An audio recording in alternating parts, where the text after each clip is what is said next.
बोले श्यावल रामचंद्र की जय। सबका बहुत बहुत स्वागत है। ये जो सत्र है इसमें यात्रा है। एक यात्रा ये है जो आप करके यहां आए हैं, एक यात्रा और है जो शब्दों से है, मंत्रों से है, जिससे कथा आप तक पहुंचती है। राम ही केवल प्रेम प्यारा, जान ले सो जान नहारा। राम के लिए एक ही शब्द है और वो है प्रेम। राम को जानने के लिए अनुराग होना बहुत जरूरी है। आप बहुत तपी हैं, योगी हैं, लेकिन ठीक है, वो अपनी जगह है। लेकिन अनुराग के बगैर, प्रेम के बगैर जानना या समझना, वहां तक पहुंचना बहुत दूरी है। जो हमारे साथ आज इस सत्र में मौजूद हैं, ये वही लोग हैं जो रास्ता बताते हैं, रास्ता दिखा सकते हैं। वहां तक पहुंचना हमारा अभीष्ट है। आचार्य मिथिलेश नंदनी शरण जी, आध्यात्मिक विचारक, हमारे साथ मौजूद हैं। मानस मर्मज्ञ, मानस की पंक्तियां, और वो जो ऐसी कथा जिसको कि पूरी दुनिया में गा गा के गाया जाए, बताया जाए, ऐसी मानस की पंक्तियों के साथ वो यात्रा यहां इस वक्त प्रारंभ होगी। स्वामी प्रणवपुरी जी महाराज, महाकाल लोक उज्जैन से आप आए हैं, सॉफ्टवेयर इंजीनियर भी हैं। तमाम सारी यात्राएं हैं जो यहाँ यात्राओं का जो संगम है यहाँ पर मौजूद है, और सारे बड़े विशेषज्ञ लोग यहाँ पर मौजूद हैं। मैं आचार्य मिथिलेश नंदनी शरण जी को कहता हूं कि जहां से मैंने एक पंक्ति उठाई वहां आपके पास सागर है। मैंने कहा राम ही केवल प्रेम प्यारा, जान ले सो जान नहारा। जी महाराज, सुंदर पंक्ति आपने रख दी है। ये सूत्र है भगवान श्री राम की ओर बढ़ने का। भगवान का अपना जो नाम है श्री राम, उस राम शब्द की मूल क्रिया ही प्रेम से जुड़ी हुई है। उसका तात्पर्य ही है व्याकरण में क्रीड़ा के अर्थ में, उल्लास और उत्साह के अर्थ में। पर एक महत्वपूर्ण शब्द है उस पंक्ति में जुड़ा हुआ जो आपने कहा है, राम ही केवल प्रेम प्यारा। ये एक घोषणा है, श्री राम के विषय में एक प्रतिज्ञा का उद्घोष है।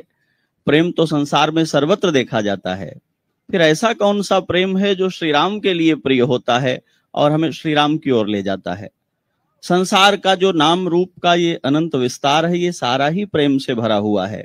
पर इस प्रेम की कोई एक ऐसी उत्कृष्ट प्रजाति है जो जीव के को ईश्वर के सम्मुख कर देती है। और प्रेम की उस प्रजाति को अभिव्यंजित करते हुए गोस्वामी पाद ने कहा, प्रेम मात्र नहीं, केवल प्रेम। और आगे उसका विस्तार करते हुए एक दोहे में कहा, नहीं केवल प्रेम, केवल कहने से स्पष्ट नहीं होता हो, ऐसा प्रेम जो आपको कैवल्य की अवस्था में ले जाए, ऐसी प्रीति जहां श्री राम के अतिरिक्त कुछ भी और शेष नहीं रहे, मात्र श्री राम की ही प्रतीति शेष रहे। मैं गोस्वामी जी के एक दोहे से इस बात को आपकी इस पंक्ति का विस्तार देता हूं जी, जिसमें वो कहते हैं कि बने तो रघुबर से बने, के बिगड़े भरपूर, तुलसी बने जो औरते, ता बनबे पे धूर। हम संसार में जिससे भी हित सद है उससे प्रीति करने को प्रस्तुत हैं, तो यह प्रीति हमें श्री राम से नहीं जोड़ती है।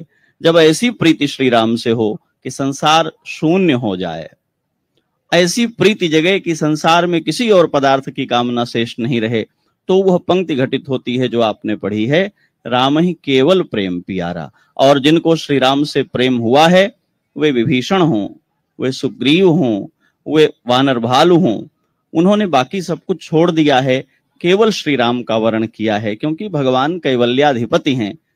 एक बड़ी मशहूर कहावत है इंग्लिश में, जो अपने जीवन में ईश्वर को दूसरे स्थान पर बिठाता है वो असल में उसे विस्थापित करता है, क्योंकि मनुष्य के जीवन में परमात्मा सदैव प्राथमिक है, कभी द्वितीयक नहीं हो सकता है। तो जो श्री राम को प्रेम करता है, संसार की बाकी सारी अतृप्तियां, आकांक्षाएं, कुंठाएं उससे निवृत्त हो जाती हैं। श्री राम को पाने के बाद कुछ और पाना शेष नहीं रह जाता। महाराज जनक के दूतों ने झलक भर देखी है राम जी की और अयोध्या आए हैं संदेश लेकर के। महाराज दशरथ ने उनसे पूछा है, हमारे बच्चे कैसे हैं, तुमने देखा है? एक निगाह जिन दूतों ने श्री राम को देखा है वो कहते हैं, महाराज हमने देखा है, और उस देखने का प्रभाव ऐसा है कि देव देख तव बालक दो, अब न आंखें तर आवत को। हमने ऐसे देखा है उनको कि अब और किसी को देखने की लालसा हम में शेष नहीं रही है। महाराज जी, फिर प्रश्न ये एक और खड़ा हो जाता है, और इसको ऐसे ही, मतलब इसको सिर्फ पत्रकार की दृष्टि से नहीं, जो मानस को पढ़ते हैं। और सवाल इसलिए, प्रश्न इसलिए कि लोगों को वो अंतर, वो भेद स्पष्ट हो। तो शूर्पणखा ने भी तो राम को देखा, बहुत अच्छी बात है, वो भी तो प्रेम ही था। उन्होंने कहा कि मैं आपको पाना, उन्होंने कहा कि मैं तो पाना चाहती हूं, तुम पुरुष न मम सब नारी, तो तुमसे जैसा ना तो कोई पुरुष है और ना मेरे जैसी नारी, तो प्रेम तो वहां भी है, तो फिर वह भेद कैसा है? यही पंक्ति है जिसके रहस्य में आपको जाना है। शूर्पणखा को श्री राम से जो प्रीति हुई है, यद्यपि वह राक्षस भाव होने के कारण उसकी चेतना कुंठित है, लेकिन इतनी बात तो उसे भी समझ में आ गई है कि महाराज, हम जिसको पुरुष कह करके समझ रहे हैं वो असल में आप पुरुष नहीं हैं, पुरुषोत्तम हैं। और मैं जो अपने को नारी कहकर प्रकट कर रही हूं, मैं नारी नहीं हूं, मैं राक्षसी हूं, मैं बन करके नारी आई हूं। तो हम दोनों में क्या समता है? कहा जैसे आप पुरुष नहीं हैं पर अपनी कृपा के वशीभूत पुरुष बन करके विचरण कर रहे हैं, माया मनुष्यो हरि कहा गया है। हाँ। ऐसे वो कहती है कि मैं भी नारी नहीं हूं, मैं नारी बन करके यहाँ माया से विचरण कर रही हूं। आपने भी माया को अधिग्रहित करके उसके बल पर पुरुष का वेश धारण किया, मैंने भी माया का ही उपयोग करके स्त्री का वेश धारण कर लिया है, तो मैं आपकी कृपा की पात्र हूं। लेकिन शूर्पणखा का प्रेम, मैं एक पंक्ति में आपको महर्षि वाल्मीकि की ओर ले जाऊंगा, क्योंकि गोस्वामी जी महाराज बिना उनके प्रसाद के अपने अर्थों को व्यक्त नहीं करते। केवल मानस न देखें, शूर्पणखा को देखें कि श्री राम के सामने आकर प्रणय निवेदन करके, अपराध करके, जानकी जी पर हिंसा की चेष्टा करके, नाक कान कटवा करके जब रावण के सम्मुख पहुंचती है, तो एक स्त्री किसी पुरुष के द्वारा विरूपित की गई है, तो कह सकती थी कि ये असभ्य हैं, ये दुराचारी हैं, इन्होंने कुचेष्टा की है, इन्होंने मेरे साथ अत्याचार किया है। पर आप देखिए भला कि शूर्पणखा परिचय क्या देती है? तरुणो रूप संपन्नो सुकुमारो। वे दोनों किशोर बड़े सुकुमार हैं जिन्होंने हमारी नाक कान काट लिए हैं। कौन मानेगा ये कि जिसके हाथों नाक कटा के आए उसको सुकुमार कहें? और महाबलो पुंडरीक विशालाक्षो, कमल नेत्र हैं, चीर कृष्णा जिनांबरो। पुरुष के द्वारा अत्याचार सह करके आई हुई स्त्री कह सकती थी कि उनके भीतर कोई चारित्रिक दोष है, पर वो कहती है फलमूलाशिनौ दांतौ तापसौ ब्रह्मचारिणौ। फल मूल खाने वाले, मन और इंद्रियों पर नियंत्रण रखने वाले, वो दोनों ब्रह्मचारी हैं। ये शूर्पणखा प्रथम दृष्टि में श्री राम को देख करके समझ गई है, उनको ये बिना प्रेम के समझ में आने वाला नहीं है। प्रणाम जी। बहुत सुंदर आपने चर्चा प्रारंभ की। राम ही केवल प्रेम प्यारा। प्रसंग आता है भैया कि जब प्रभु श्री राम राज्याभिषेक करके और अयोध्या जी में आ गए, तो माता कौशल्या ने यह विचार किया कि मेरा पुत्र 14 वर्ष बाहर रहा है, और एक माता जैसे अपने पुत्र को हाथों से अपने खिलाने की इच्छा होती है। जब हॉस्टल भी पुत्र जाता है तो टिफिन बना के भेजती है, कुछ नमकीन भेजती है। तो माता कौशल्या को लगा कि आज श्री राम को मैं अपने हाथों से भोजन कराऊंगी, और उन्होंने भोजन कराया। और कराने के बाद पूछा, इसको थोड़ा तेज कर दीजिएगा भैया, माइक अगर कहीं हो ना, साउंड थोड़ा, साउंड इसको थोड़ा सा तेज कर दीजिएगा, साउंड थोड़ा सा आगे बढ़। तो कराने के बाद पूछा कि श्री राम आपको ये कैसा लगा? तो श्री राम ने कहा कि मैया बड़ा स्वादिष्ट भोजन लगा, लेकिन वो बात नहीं लगी। तो अब माता अरुंधति को ये बात मालूम पड़ी। गुरु ग्रह गए पढ़न रघुराई, अलप काल विद्या सब आई। तो माता अरुंधति ने सोचा कि गुरुकुल में रह के श्री राम ने मेरे हाथों का कोई व्यंजन ऐसा कर लिया होगा जो उनको अच्छा लगा। तो माता ने भोजन कराया, गुरु माता ने। राम कैसा लगा? माता बड़ा स्वादिष्ट है, किंतु वो बात नहीं है। अब तो हल्ला हो गया, मिथिला नगरी तक बात चली गई, और जनकपुरी में बहुत दिवस हुई ही पहुनाई, बहुत समय तक बारात रुकी थी। तो जनक जी ने उसी प्रकार से सारे रसोइयों को बुलाया, और बुलाने के बाद वही व्यंजन फिर से बना के पूछा, श्री राम कैसा लगा? पिताजी बड़ा स्वादिष्ट है, लेकिन वो बात नहीं आई। अब तो पूरे देश में ये चर्चा का विषय बन गया कि ऐसा कौन सा स्वादिष्ट भोजन भगवान ने कर लिया जो कह रहे हैं वो बात नहीं। तो इसकी पुष्टि गोस्वामी तुलसीदास जी महाराज ने विनय पत्रिका में कहते हैं कि घर गुरु ग्रह प्रिय सदन सासुरे, भाई जब जहां पहुनाई। जहां जहां आतिथ्य सत्कार हुआ, कैसा लगा भोजन? केवल एक ही बात, ताह तब कह सब सबरी के फलनी की रुचि माधुरी न पाई, जानत प्रीति रीति रघुराई। भगवान प्रेम की रीति को समझते हैं। एक और पद इसमें गोस्वामी जी लिखते हैं, वशिष्ठ जी महाराज श्री राम के उस स्वरूप का वर्णन कर रहे हैं, ब्रह्म स्वरूप का, कि सहज स्वरूप कथा मुनि भरनत। तो भगवान ने अपना माथा झुका लिया और नीचे देखने लग गए। अच्छा नहीं लग रहा उनको। सकुचि रहे सिरुनाई। तो प्रभु क्या सुनना चाहते हो? कहते हैं गुरुदेव वही मेरी मित्रता, मेरे प्रेम की कथा सुना दीजिए।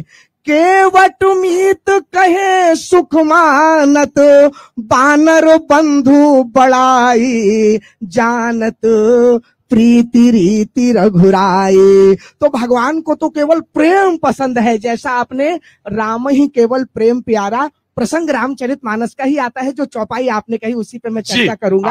आगे उसका वर्णन है। मैं प्रसंग बस सिर्फ छेड़ता हूँ।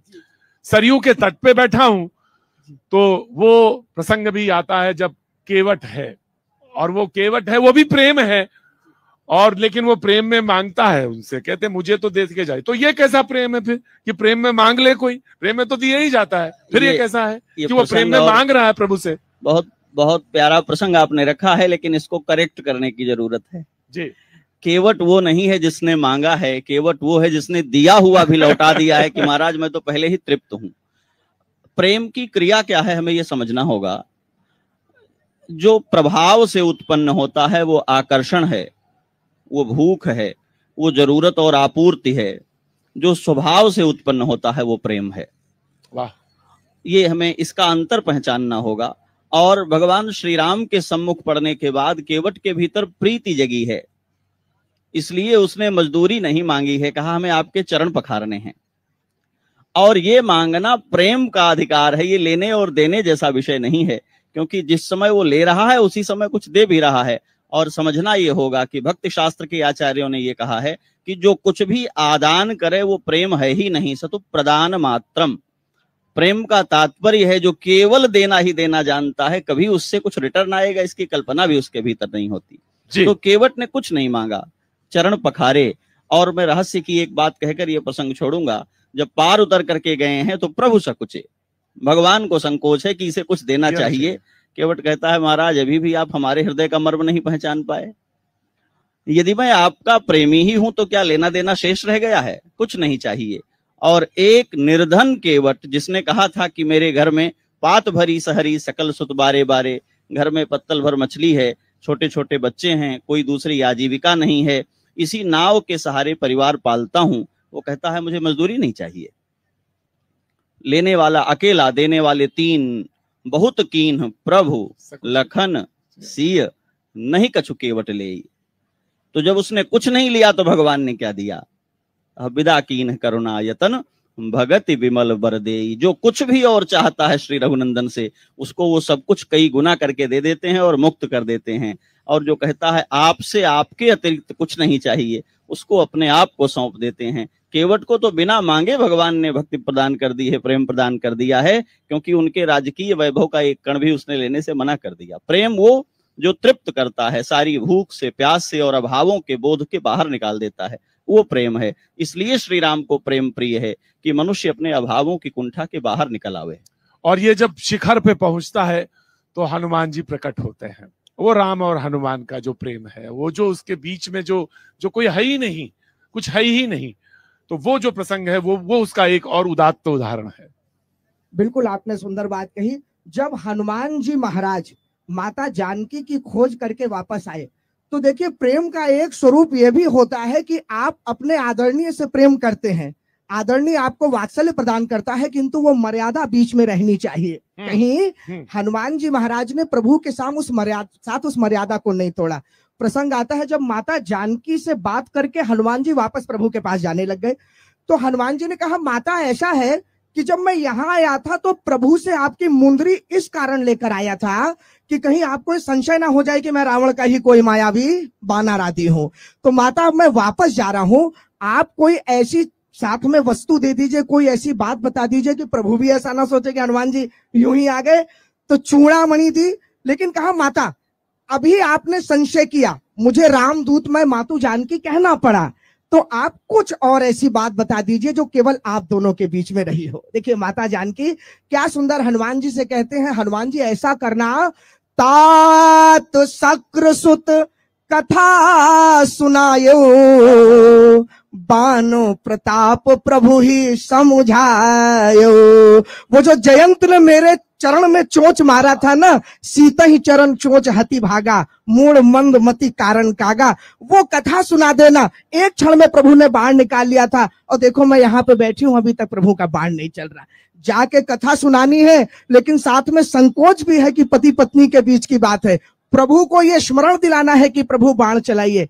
हनुमान जी महाराज प्रभु श्री राम के पास जाते हैं। प्रभु कहते हैं एक बात बताओ हनुमान जी, कैसी है जानकी जी, आप कुछ उसकी स्थिति बताइए माता जानकी की। तो वो कहते हैं देखो प्रभु, ऐसी स्थिति है जैसी स्थिति आप एक बार देख चुके हैं माता जानकी की। देखिए संकेत दे रहे हैं, कहां देखी? बोले प्रभु जिस समय आप धनुष उठाने जा रहे थे, धनुष यज्ञ का प्रकरण है, और प्रभु चले जा रहे थे, तो गोस्वामी जी ने लिखा सहज ही चले सकल जग स्वामी, मत मंजुवर कुंजरगामी। जैसे मदमस्त हाथी चलता है, और वहां सबकी धड़कनें बढ़ रही थी कि जल्दी धनुष उड़ जाए। तो माता जानकी की क्या स्थिति थी? गोस्वामी जी लिखते हैं, विपुल विकल बिलो की बय देही, निमिष बिहात कल्प समते ही। एक एक क्षण कल्प के समान निमिष निमिष जा रहा है। तो कहा प्रभु वही स्थिति आज भी है कि निमिष निमिष करुणा निधि, जाहि कल्प समबीति, बेग चलिय प्रभुआनिया, रिपुदल खल बल जीती। एक छोटी सी चौपाई संकेत जो मर्यादा की हनुमान जी की। तो कहा हनुमान जी आप कहना क्या चाहते हैं? कहा माता जानकी ने आपको संदेश दिया है, नाथ जुगल लोचन भरी बारी, दोनों नेत्रों में आंसू भर के। तो हनुमान जी से प्रभु श्याम ने कहा अरे एक बात बताओ, सभी दोनों आंखों से रोते हैं, कौन है ऐसा जो एक आंख से रोता है? हनुमान जी का नहीं प्रभु, एक ऐसे सज्जन हैं जिनकी आपने एक आंख फोड़ दी है, याद करिए। वो एक नयन करी तजा भवानी, आप स्मरण करिए। तो बचन कहे कछु जनक कुमारी। तो संकोच और प्रेम साथ में जब होता है तो प्रेम की प्रगाढ़ता और बढ़ती है। प्रसंग तो इतने हैं जो भैया ने उठाया, लेकिन समय के सच ये है कि प्रेम का एक और उदात्त उदाहरण ये है कि कथा वही है, कहने वाले भी सब वही हैं, सुनने वाले भी सब वही हैं, लेकिन प्रेम देखिए सारे मर्मज्ञ के सामने बैठे हैं, सारे प्रसंग जानते हैं, लेकिन फिर भी सुनने के लिए आतुर हैं। ये भी एक प्रेम का उदाहरण है। हम लोग ऐसे अवसर पर अयोध्या में बैठे हैं जी। ये मार्गशीर्ष शुक्ल पक्ष है और कल हमारे युगल सरकार का विवाह महोत्सव होना है। आज मटकोर हो रहा है, हमारी श्री किशोरी जी सखियों को साथ लेकर कमला जी का पूजन करने जा रही हैं। हम प्रेम की सारी कथाएं कह दें तो झूठी हो जाएंगी यदि हम इनके युगल के प्रेम की चर्चा नहीं करें। सारी अयोध्या पुष्पवाटिका मना रही है। एक ऐसा प्रेम है श्री राम के जीवन में जो उनकी अभिरामता को प्रकट करता है, जो उनको श्री राम बनाता है और उनकी जो रम्यता है उसको इस लोक पर जाहिर करता है। और वो है महाराज जनक की पुष्पवाटिका में मालियों की अनुमति लेकर के दोनों भाई हाथ में दोना लिए हुए तुलसी पुष्प चुनने गए हैं, और पहली बार उनके कान में किसी के पायल की घुंघरुओं की ध्वनि आई है तो सिहर गए हैं। राजकुल में भगवान का प्राकट्य हुआ है तो पहली बार पायल की ध्वनि सुनाई पड़ रही हो ऐसा नहीं है। माताओं ने पालन किया है, कोई बाबा जी के आश्रम से तो निकल कर नहीं आए हैं, लेकिन जब आज उनको सुनाई पड़ती है वो ध्वनि तो गोस्वामी पाद कहते हैं कि कंकन किंकिनी नूपुर ध्वनि सुनी, कहत लखन सन राम हृदय गुनी। बहुत बार घुंघरू सुने हैं, लेकिन आज की इस ध्वनि में जो नशा है, इसमें जो मदिरा है, मानहु मदन दुंदुभी दीन्ही। और पहली बार ऐसा होता है जब धर्म विग्रह मर्यादा पुरुषोत्तम श्री राम को कोई चीज प्रिय लगी है और उस प्रियता के साथ एक संकोच, एक माधुर्य और लावण्य का ऐसा मिश्रित रूप जिसमें उन्हें इस बात की भी चिंता है कि कहीं ये प्रियता मुझ पर प्रश्न चिन्ह तो नहीं लगा देगी। अपने मन को टटोलते हैं और कहते हैं मेरा मन जो आज तक कभी किसी विषय को लेकर के विकल नहीं हुआ, एक ऐसी प्रीति जो श्री राम को द्रवित करती है, अभिभूत करती है, और भूल जाते हैं कि मेरे साथ मेरा अनुज है। और एक राजकुमारी के सौंदर्य की चंद्रमा के साथ उपमा करने लगते हैं, सराहना करने लगते हैं।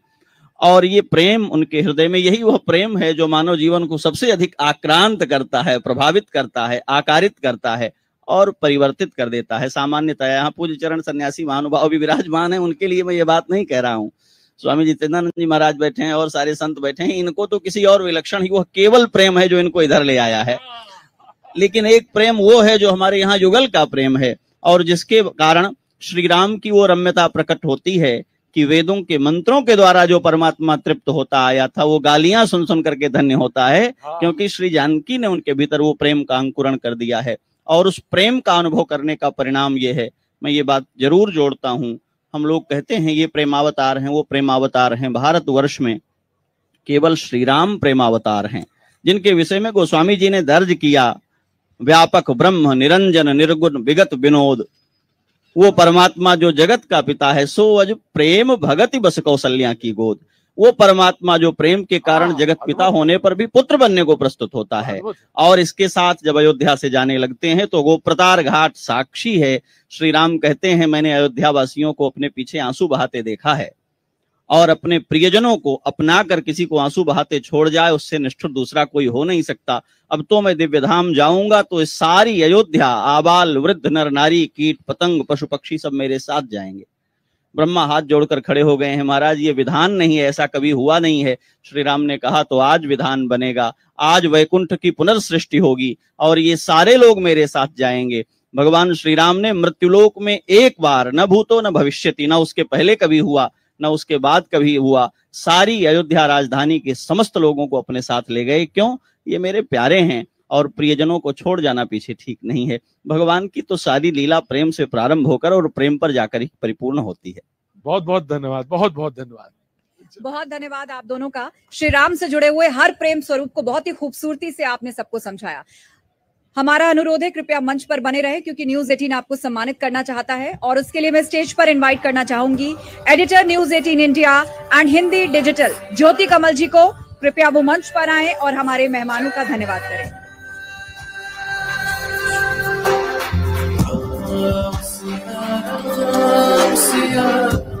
जय जय राम सिया राम, जय सिया राम, जय जय राम सिया राम, सिया राम, जय जय राम।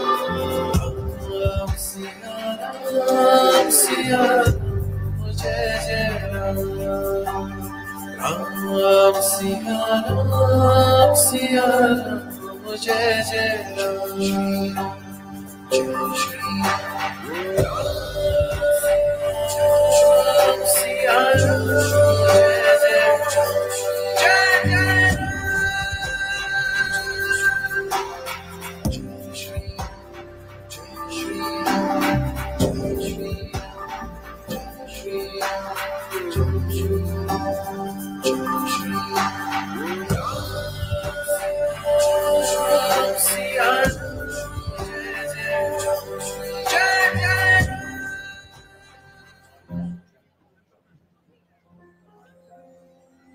राम अपराजित पौरुष के प्रतीक है।